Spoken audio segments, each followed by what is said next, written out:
Bailey on City's list. Real Madrid are told to pay up. Ligue has jumped the gun. Everton make the right moves, and a transfer roundup all coming up in the next few minutes. As I'm your host, Matt Froelich. You are the Onefootballers, and this is the Daily News. So first off, and there's been so much talk this summer about Leroy Sane moving to Bayern Munich from Manchester City. I say this summer, one, we're not in the summer yet, and two, it's been going on since last summer. Anyway, if this deal does happen, which it looks like it definitely will, Manchester City apparently eyeing up another Bundesliga start to replace him. That in the form of Jamaican international Leon Bailey. Now, he's playing at Leverkusen at the moment and has had a pretty stellar 18 months or so. He was heavily featuring last year as Leverkusen managed to seal Champions League qualification in the fight. This time around, he's also putting in a pretty good effort. The thing is, he is not necessarily in the spotlight because Kai Havertz is doing such a wonderful job, so this move actually might help Manchester City.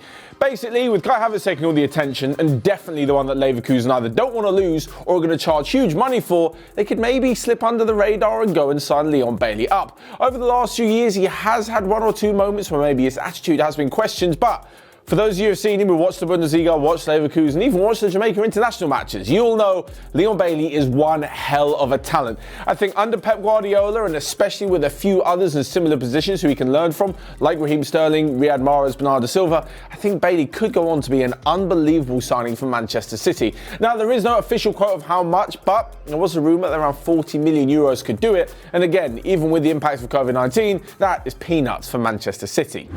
But one deal that isn't quite peanuts, as I so ridiculously put it, is the 75 million euros that Rennes apparently want for Eduardo Camavinga. If you haven't heard of him by now, you should really know. He is the 17-year-old who, as a 16-year-old, burst onto the scene in Ligue and has had an unbelievable season. So much so that the likes of Dortmund, Manchester United and Real Madrid are all interested in his services, and it seems like Zinedine Zidane may have even earmarked him for a transfer ahead of the likes of Kylian Mbappe and Neymar. The reason being, those two are going to cost a hell of a lot more than 75 million euros. Anyway, the 17-year-old is seen as a fantastic number 6 and the natural successor to Casemiro. It's not that Casemiro's old or anything, it just seems that Real Madrid seem to be planning for the future at the moment, and especially with those 3 young Brazilians they've signed up top, it looks like they're definitely looking to move towards this transfer model in the future. Anyway, is Camavinga really worth 75 million? I've seen him play, I've seen quite a few highlights from Liga. He is a phenomenal talent. Don't get me wrong, he's a brilliant player, but you're going to go and whack that 75 million euro price tag on him, then move him over to Real Madrid, where he's definitely not going to start. He's going to get a few games here and there. I mean, as I always say with young players, personally, I think he'd be better off staying for another few years and playing for Rennes in Liga. Playing for someone in some top division. There's no way he needs to make that move to Real Madrid now, sit on the bench until he's like 21, before he gets to the first team when Casemiro leaves. He might as well play for those next 4 years. Then when he comes in, he'll be even better. Anyway, that's not my decision, so whatever. But talking of Ligue 1, Jean-Michel Aulas, the Lyon president, I hope I said that name right, has written a letter to the French Football Association asking them to potentially reconsider the fact that they've cancelled the Ligue 1 season, citing that they may have jumped the gun a little. So basically, he said that French football could face an insane financial crisis if they don't get the league up and running. Now, France are the only league of the top 5 in Europe, so that's Germany, Spain, Italy and England, which have cancelled their season, and they may have done it a little bit early. UEFA have said that the Champions League and Europa League will return in August, that the leagues need to be completed by then, and well, the Lyon president seems to think that June and July is enough time for them to finish the season. I kind of agree with him. Now, don't get me wrong, he may be a little bit biased because Lyon finished in 7th and don't have European football at their club for the first time this century. But if you brush that to the side for a second, he kind of does have a point. Like, it was cancelled quite a while ago, Ligue 1 that is, and PSG were made champions, but you've still only got the Bundesliga that's returned. The other 3 leagues out of the top 5 are still working on a return, and some of them are setting dates for like the end of June. Surely France could have worked alongside them and maybe looked at that. There definitely is room and potential, so I can kind of see his point. Anyway, from the rest of the league, who are probably pretty fine with the league finishing, they may just call him being absolutely bitter and a little bit biased, as I mentioned, for Lyon's 7th place finish. But moving on and back to some transfer news, Everton seems to be making the right moves, but the big question is, at Goodison Park, as always, can they get them performing on the pitch? Now, there's 2 transfer rumours today. First off, 25 million for Barcelona's on-loan defender at Schalke, Jean-Claude Todibo.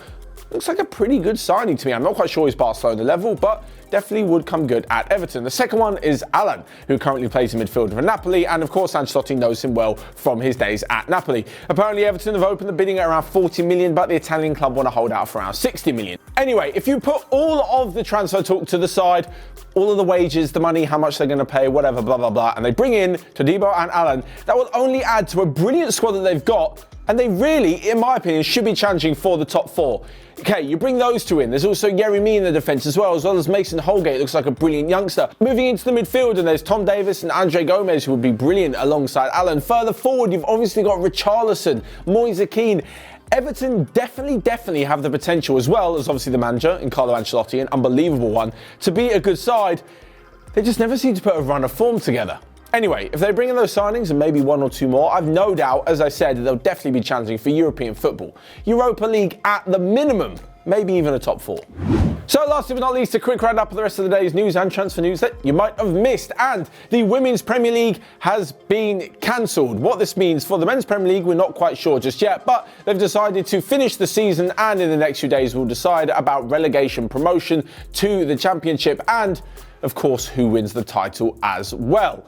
Next up, and Jan Vertonghen has been offered a €3 million a year deal by Roma, which could see him move to the Serie A club once his Tottenham contract expires in the summer. Chelsea are set to exercise a buyback clause that they put into Jeremy Boga's contract. The winger is currently playing for Sassuolo. And lastly but not least, it looks like Odion Ighalo could be returning to China and his club Shanghai Shenhua after Manchester United failed to agree a more permanent deal with the club. So there you have it, that's all from me for today. Make sure you let me know your thoughts in the comment section down below, and check out the rest of the stuff that we've got going on in OneFootball to keep you entertained by clicking here or here. That's all from me though. Until next time, stay safe, and I'll see you guys later.